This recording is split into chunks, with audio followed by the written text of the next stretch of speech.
okra, sili sa gilid ng kalsada.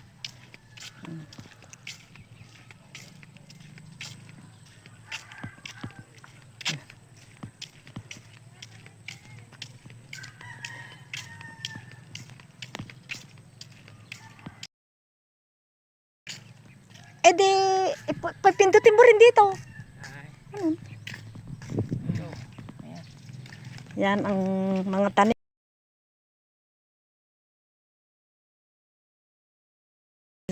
Naku, ganda ng pechay. Diyos ko. Ito na. Dati tingnan mo, ayun, nagiging 43. Ayun o. Ayun ang number, di mo nakikita yun. Oo, sige. Pechay, pwede nang anihin.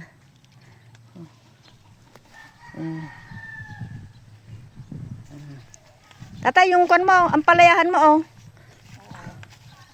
Ito ang ilang punong ampalaya. Tapos may gabi.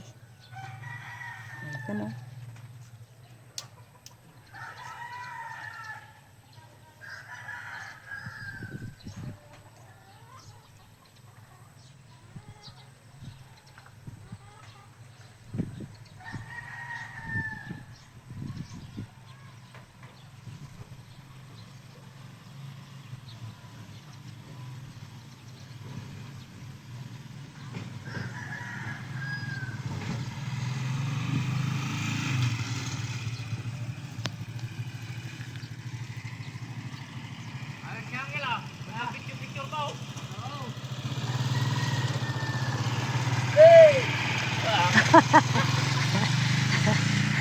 Ayan ang tatay.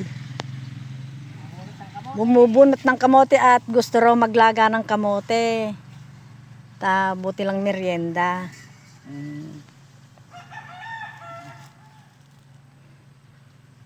May laman ba? Ay, maliliit. Tingnan mo ang pechay. Ganda ng pechay.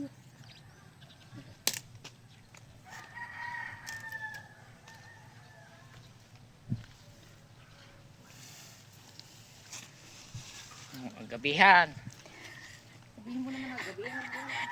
Ito ang gabi, dapat ayusin sana. Meron pang talong. Sitaw.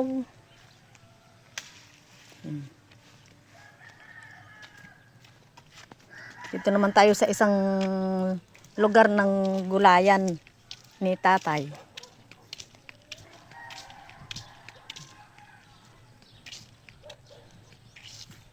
Talong at okra.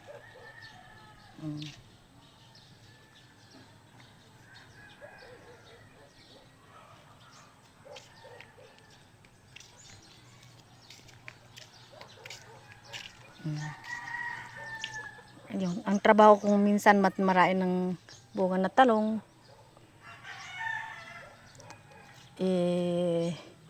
Tatalian ko na ng tigwa 1/4. Pwede na akong maglibot na magtinda. Ayun, ang daing bunga pala oh. Daing bunga ng talong oh. Yan. Hindi pala pwedeng sabihin sa sarili na mahirap ang buhay. Habang gumagalaw ka, magpursige ka lang, hindi ka mahihirapan pala sa buhay. Pares kami ni tatay, hindi kami umaasa sa bigay ng mga anak. Meron kaming nakitang bakanting lupa na dito sa aming barangay. Nilinis namin at tinamnan namin ng mga gulay. Ayan.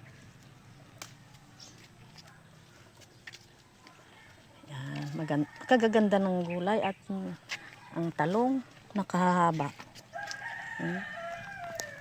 Hahaba talong.